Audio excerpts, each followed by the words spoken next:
రోజు నిన్ను నన్ను కూడా పరిశీలన చేయడానికి అధికారం లేదా? నీకు ఏదైనా మేలైనది శాస్త్రంలో ఇవ్వాలంటే దేవుడు నిన్ను మొదటిగా ఏం చేస్తాడు తెలుసా? పరిశోధన చేస్తాడు, నిన్ను స్టడీ చేస్తాడు. నిన్ను నా కొడుకు తప్పుకుంటాడా లేదా? స్టెఫను రాళ్ళతో కొడుతుంటే స్టెఫన్ ఏమన్నాడు? అయ్యో నేను ప్రభు సేవను విడిచిపెడతాను లేదు. ఆఖరి రక్తము బొట్టు వరకు కూడా ప్రభుని స్తుతించాడు. ప్రభు కొరకు మరణించాడు. ఈ రోజు సజీవులుగా మన మధ్యన జీవిస్తున్నారు.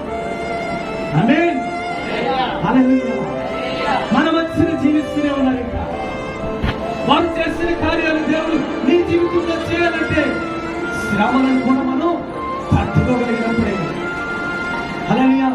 సుఖాలు అందరూ కోరుకుంటారు, కానీ యేసు ప్రభు మాత్రమే నీ కొరకు నా కొరకు సర్వ సృష్టి కొరకు శ్రమను కోరుకున్నాడు. ఆయన శరీరము